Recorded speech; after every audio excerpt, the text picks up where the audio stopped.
What is up, everybody? This is Purple Update Live. The halftime show for Vikings Chargers. You'll hear some beeps in the background. That is the live chat. We're actually having the best live chat we've ever had on both VikingsTerritory.com and purplePTSD.com. It takes a second to join, or you can just, chat as a guest and ride out the rest of the game with us, the second half with us. It's been a really good game in terms of objective football. It's entertaining. That last minute, 2 minutes with the turnovers was exciting, but man, is it it's going the way that I really didn't want it to. I said before the game that I really saw this game not as a trap game, but a game against a really good opponent who just was bad at winning close games. I think, again, like I said before on the pregame show, that's going to be Phillip Rivers' legacy. He's actually the manifestation of every negative thing people says about Cousins. But he really does them. I know you guys know how I feel about Cousins. I think he came out really, really sharp. It was another example of a game where he was, at least in the first quarter plus, essentially 100% completions, but those weren't really turning into a lot of yards or points. And in the live chat, a few of the fellas are discussing that, and they're a little perturbed by the play calling. They want to do more quote-unquote aggressive stuff down the field to Thielen, get the ball to Thielen more. I'm sure that the powers that be in Los Angeles wanted to scheme to keep Thielen out of the game as much as possible. So we've seen a lot of Diggs. That's actually kind of the flip side of what we're used to.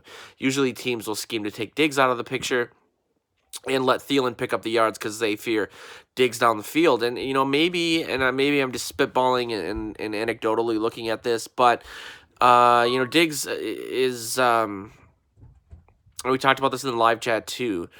He has been a very reliable receiver in his career. Outside of missing a few games with injuries, he's not the type of guy to drop balls or to, really not make spectacular catches. That's what he's known for. There's been obviously drops in this game. He didn't get his foot in. That would have been a really nice catch. I mean, I think that we're a little spoiled and we're used to that, so we want to see it. But it just feels like since he put Cousins on blast, he is making mental mistakes. And, I think that's all water under the bridge now, so I don't really want to focus on it. But that's why you don't I said it at the time, I'll say it again. That's why you don't run your mouth about the guy who distributes the ball to you, because as we're seeing from Diggs, nobody's perfect. And I understand he was frustrated. I was too. I came off the Cousins bandwagon, and I regret using those words because I was more just being consistent with what I said in the offseason, which was I'm not going to sit around and bend over backwards to make excuses for this guy anymore. And I know some of you are probably laughing at that because I've written about 8 or 9 articles doing just that. But, I'm a very reactive content creator. So I keep mentioning the live chat or what people said before the game. I really try to stay plugged into the zeitgeist of the Vikings, which is why our social media network is called Vikesgeist, which you should seriously check out. I think you guys would really, really like it. We got our own Twitter. It functions the same exact way, but it's for Vikings fans only, and we're trying to build a community that is very approachable and has layers to it, but is mainly for Vikings fans, real passionate Vikings fans, and people that don't really want to get into some of the stuff that happens on social media when you debate football, which is personal attacks, so on and so forth. So definitely check that out. But in regards to what I was saying about Cousins and Diggs, it's just it's a little frustrating to see Diggs make those mistakes. Because we do have a very high bar for what he's capable of, and when he has these drops or doesn't get both feet in, it's just something that I think is a mental issue again, and hopefully he'll shore that up because Yeah, he could have a couple more touchdowns on the season. Turnovers have been the story of the game so far. I don't want to pivot from what I just said about Cousins and say, well, here's an excuse, but that interception was on Riley Reef. I don't know what he was doing there. He was clearly supposed to be blocking that guy. That was really too bad, but it ended up not mattering. That last play was insane. One of the craziest ends to a half I've ever seen, and I was in college when Moss did the lateral against the Broncos, so that was super exciting. I am going to get a little negative here, not just because some guy named Arizona Dude 620 just came in and said "Go Bolts." Yuck. Enjoy your unpalatable jugs of water. The secondary is still a sieve. There's been a lot of bending and not breaking, thankfully. Hey, Vince made it. What's up, man? Crazy first half, huh? I am a little perturbed by the secondary. I really was encouraged last week, but I didn't want to get too excited about what happened on defense because I was happy that they started the rotation. I thought that was an admission from Zimmer that he knows what the problem is and he's willing to make changes. He's not going to be stubborn about it. A lot of people were debating whether or not he would do that. Now, Rhodes goes out with his one time a game massive career-ending injury, and they end up having to rely on Hughes more, and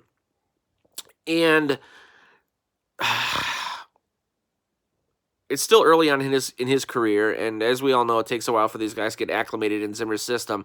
But it feels like he just gives up a ton of yardage, and then he comes through with a really spectacular play every once in a while, and then people seem to forget that he's still just bleeding yardage.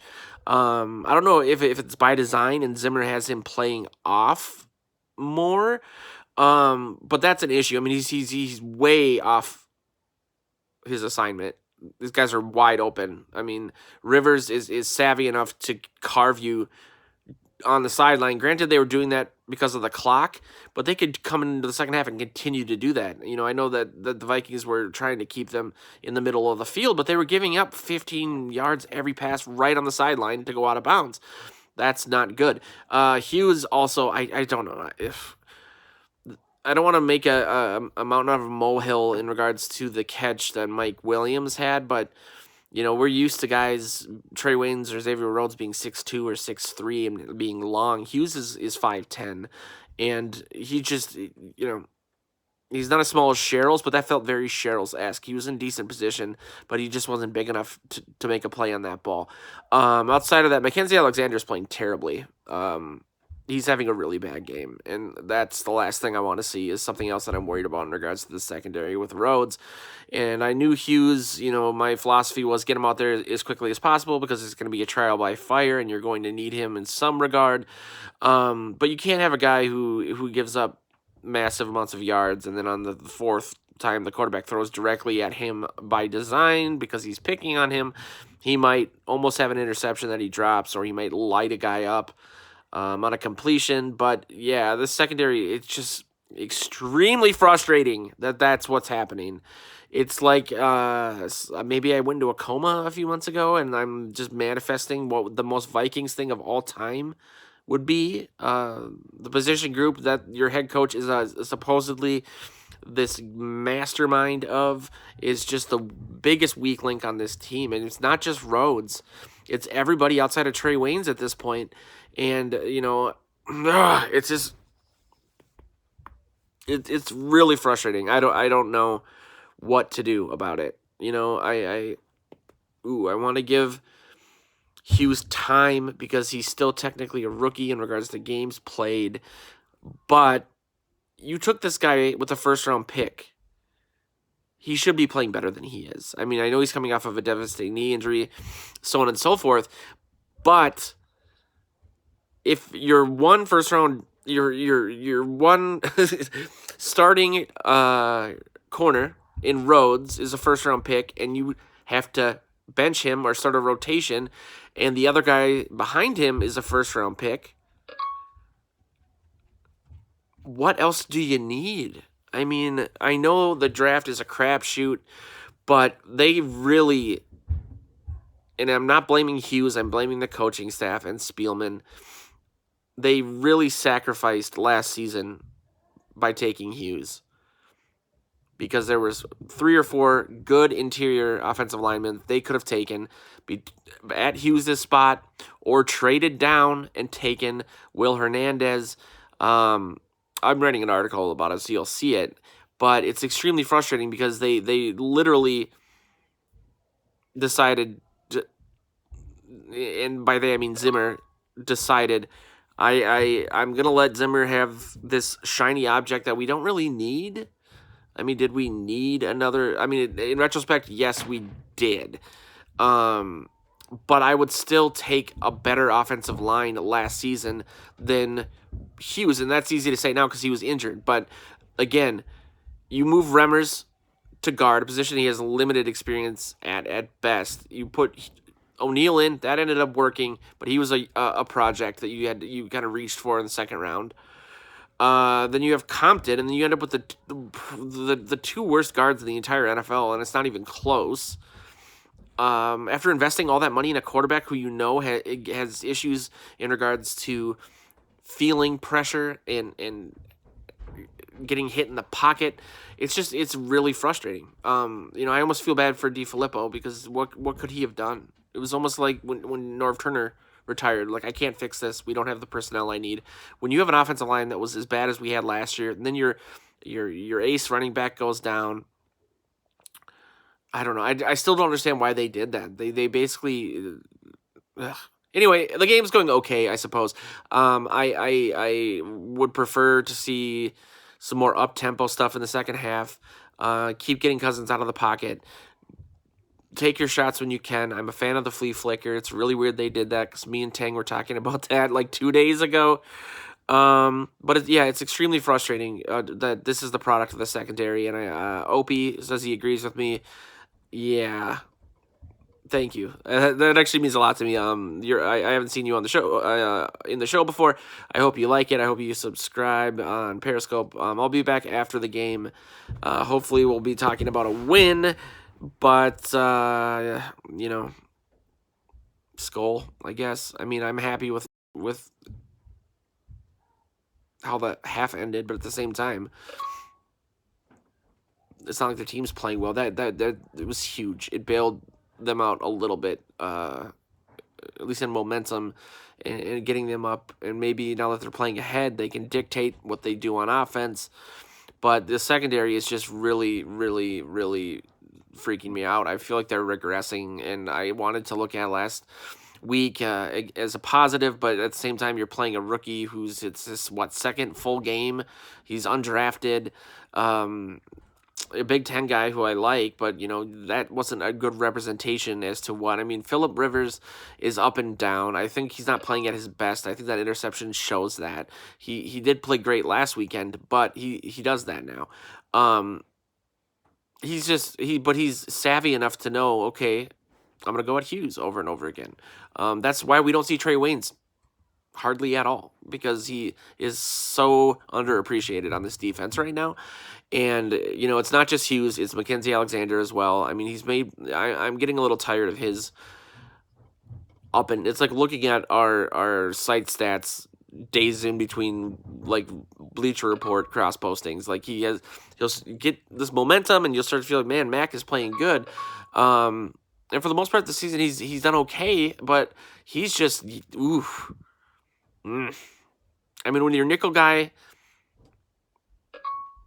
when 2/3 of you guys know what I'm saying. It's really frustrating, and it's terrifying to think, okay, if Phillip Rivers, who's arguably not even playing that great today, is doing this, what's going to happen in the playoffs when they meet Russell Wilson or Aaron Rodgers or even Dak Prescott, for Christ's sake? Drew Brees. All right, well, I'll talk to you guys after the game. I appreciate you coming, and I hope the audio sounds good. Me and my girlfriend spent a long time testing what worked best. But I will check in with you after the game and.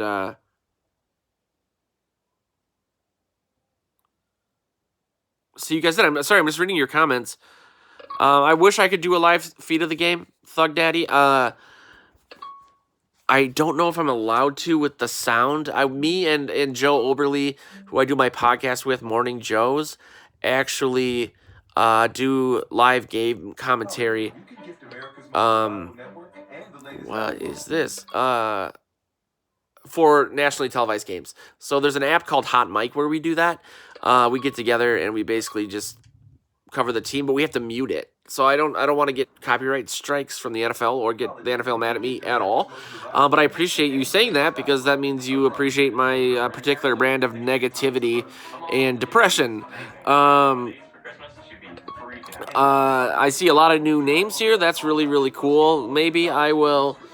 Well, I'll be back after the game, and then maybe I'll find a way to do that this week. I seem to be behind everybody because I'm watching on Hulu, so my commentary would be late anyway. But yeah, again, I appreciate all the new faces. Hopefully, we'll have some good stuff to talk about after the game, and Skol.